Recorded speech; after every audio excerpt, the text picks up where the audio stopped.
নমস্কার বন্ধুরা, আশা করি আপনারা সবাই ভালো আছেন, সুস্থ আছেন। আজকের আবারও একটা নতুন রেসিপি নিয়ে এসে হাজির হলাম।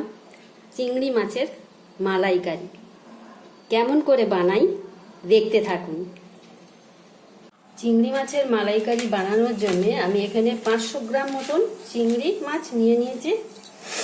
ভালো করে ধুয়ে পরিষ্কার করে মাথা থেকে নোংরা বার করে, এখান পেছন থেকে একটা শিরা থাকে, শিরাকে বার করে এখান থেকে এটা কেটে এটা পরিষ্কার করে ধুয়ে নিয়েছি। এবার এইগুলোতে আমি মশলা মাখাবো। একটু হলুদ দেবো, একটু কাশ্মীরি লঙ্কার গুঁড়ো দেবো। কাশ্মীরি লঙ্কার গুঁড়োটা দিলে বেশ রঙটা ভালো হয়। আর দেব একটু নুন দিয়ে ভালো করে মাখিয়ে এটাকে আমি রেখে দেবো। এরপরের স্টেপ, আমি পেঁয়াজগুলো এবার একটুখানি পেস্ট করে নেব। ভালো করে মাখাতে হবে, পরিষ্কার করে ভালো করে মাখালে স্বাদটা ভালো হবে। এই ভেতর টেতরগুলো ভালো করে একটুখানি নুন, হলুদ আর কাশ্মীরি লঙ্কার গুঁড়োটা ভালো করে মাখিয়ে দিতে হবে। মাখিয়ে এটাকে আমি রেখে দেবো। এবার একটা বড় সাইজের পেঁয়াজ আমি কেটে নিয়েছি, আর 2 কোয়া রসুন নিয়েছি। রসুন আমি বেশি দেবো না, 2 কোয়া রসুন, আর এটা আমি পেস্ট করে নেব। ভালো করে পেস্ট করে নেব। এরপরেও একটা পেস্ট আছে মশলা, এটাকে আমি পেস্ট করে নেব। পেঁয়াজটা আমার পেস্ট করা হয়ে গেছে। এবার এটা আমি ঢেলে নেব। আবার এতে কিছু জিনিস আমি পেস্ট, এবার এইগুলো আমি পেস্ট করব। কাঁচা লঙ্কা, কাজু 7-8টা মতন, আর সর্ষে পোস্ত। এটা পেস্ট করব না, পরে মিশিয়ে নেব। সর্ষে পোস্ত, এই সানরাইজের সর্ষে পোস্তটা আমি দিয়েছি, এটা পরে পেস্ট করব। তার সঙ্গে আমি কিছুটা দই, এর সঙ্গে দই কিছুটা দিয়ে দেবো, দিয়ে আমি এটা পেস্ট করে নেব। 2-3 চামচের মতন দই এতে দিয়ে দেবো। আমি 3 চামচে দিলাম। এবার এটা আমি পেস্ট করব। দেখুন, কাঁচা লঙ্কা, কাজু আর দই এটা আমার পেস্ট হয়ে গেছে। এবার এতে আমি এই সর্ষে পোস্তটা মিশিয়ে দেবো, মিশিয়ে রেখে দেবো। আমি গোটা সর্ষে দিইনি, গোটা সর্ষে দিলে পেস্ট করে নিতাম। এবার এটা আমি এতে মিশিয়ে রেখে দেবো।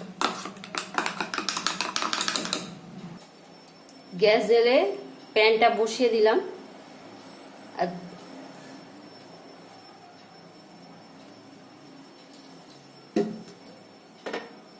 কিছুটা তেল দিয়ে দিলাম, এই 50 মতন তেল।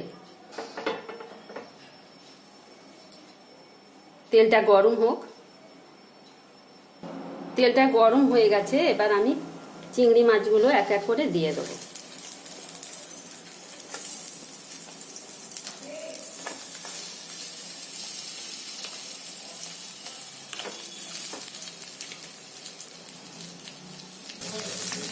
এগুলো বেশি ভাজবো না, হালকা করে ভাজবো।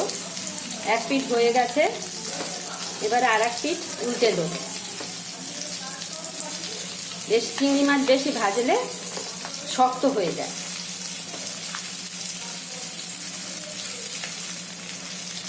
এগুলো আমার ভাজা হয়েই গেছে।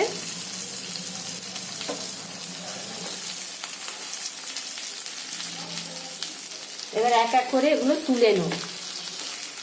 একটু রংটা এসে গেলেই এগুলো তুলে নিতে হবে।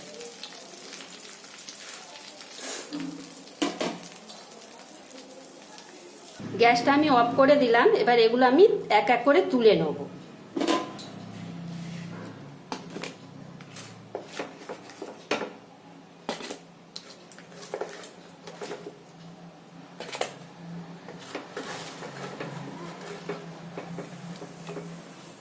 এক এক করে তুলে নিলাম।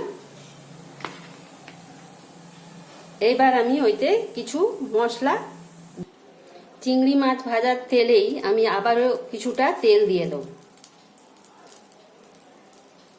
তেল দিয়ে তেলটা গরম হোক।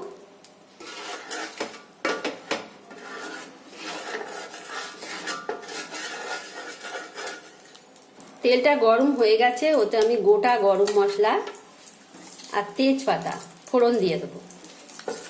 তা ভালো করে একটু গন্ধ আসুক,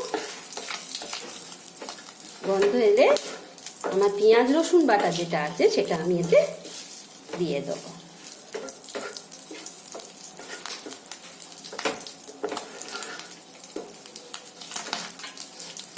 আজকের আমি এই রেসিপিটা নারকোল পাইনি, আমি দুধ দিয়েই করব।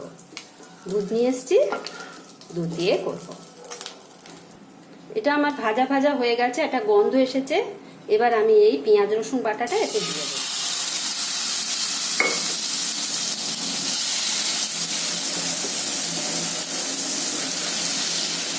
এই সময় আঁচটা পুরো লোতেই থাকবে। এই সময় আমি অল্প একটু আদা বাটা দিয়ে দেবো, অল্প সামান্য দেবো, একটু আদা বাটা দিয়ে দেবো। দিয়ে এই আদার গন্ধটা যতক্ষণ না যায় ততক্ষণ আমি এটা কষতে থাকবো। এটা আমার ভাজা ভাজা হয়ে গেছে, তেল ছেড়ে দিয়েছে। এবার আমি এই যে পেস্টটা করেছিলাম কাজু আর দই, এই দিয়ে যে পেস্টটা করেছিলাম কাজু, দই, পোস্ত, সর্ষে, কাঁচা লঙ্কা, এই পেস্টটা আমি এতে দিয়ে দেবো।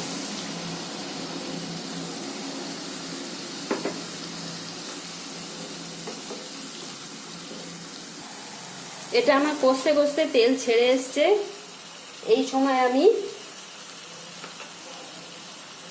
একটু কাশ্মীরি লঙ্কার গুঁড়ো আর হলুদ দিয়ে দেব।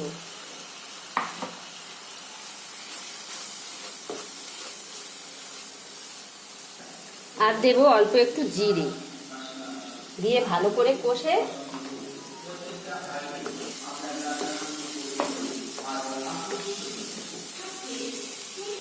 এবারেতে মিক্সিং জার ধোয়া জলটা দিয়ে দেবো, দিয়ে যাতে মশলাটা না পুড়ে যায় সেই জন্য এই জলটা দিয়ে দেবো। আর ওতে থাকেও অনেকটা, সেটাও দেওয়া হয়ে গেল। ভালো করে আবারও একটু কষে নেব। এবারেতে 1 চামচ মতন চিনি দিয়ে দেবো।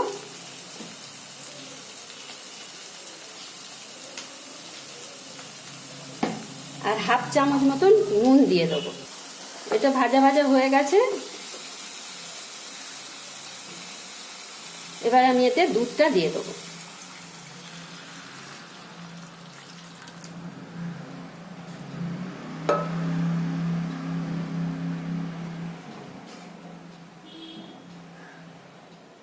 গ্রেভিটা ফুটে গেছে। এবার আমি একে একে চিংড়িগুলো এতে দিয়ে দেবো।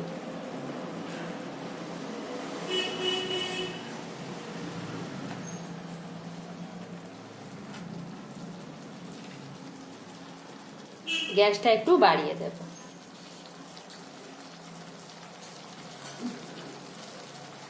কটা কাঁচা লঙ্কা এই সময় দিয়ে দেবো। এক পিঠ ভালো করে হয়ে গেলে তারপর আবার উল্টে দেবো। এইভাবে এটা আমি বানিয়ে নেব। লাস্টে একটু গরম মশলা দিয়ে দেবো। ঘি থাকলে ঘি দেওয়া যায়, আমার ঘি নেই আর ঘি দেবো না। নুন আর চিনিটা দিয়েছি কি মনে করতে পারছিলাম না, তাই দেখলাম না নুনটা একটু কমই আছে আর চিনিও কম আছে, একটু চিনি দিয়ে দিলাম। এটা একটু তো মিষ্টি মিষ্টি খায়, আর একটু নুনও দিয়ে দিলাম, নুনটা একটু কম আছে। এবার আমি এক পিঠ উল্টে দেবো এটাকে। দেখুন কি সুন্দর রং এসেছে।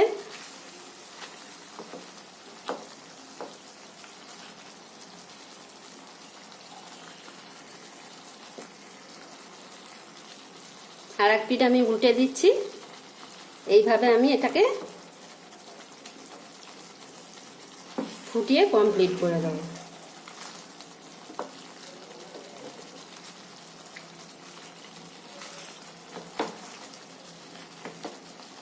সুন্দর রং এসেছে। দুধ দিয়ে করলেও ভালো হয়, যখন উপায় না থাকে তখন দুধ দিয়েই করতে হয়।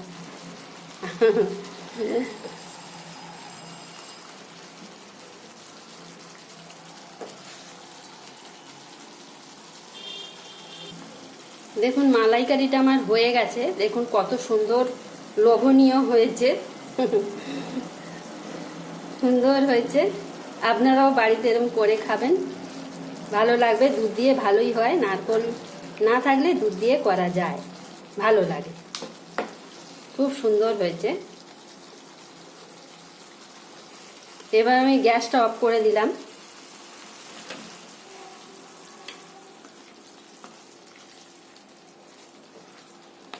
এবার আমি এটা একটা জায়গায় ঢেলে ফেলব।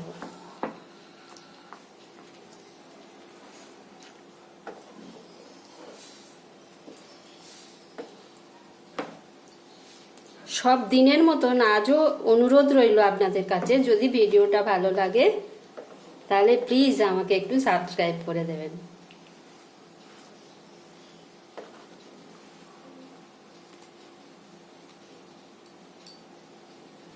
যেটা না দিলে পুরোপুরি স্বাদই আসে না, সেটাই আমি ভুলে যাচ্ছিলাম। এবার আমি একটু গরম মশলা দিয়ে এটা নামিয়ে দেবো। বয়স হয়েছে তো, প্রচন্ড ভুলে যাই সব। ব্যাস, আমার এটা পুরোপুরি কমপ্লিট।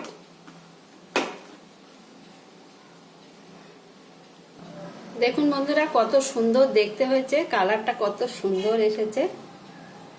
আজ রেসিপিটা এইখানেই শেষ। আমার সঙ্গে এতক্ষণ থাকার জন্য আপনাদেরকে ধন্যবাদ।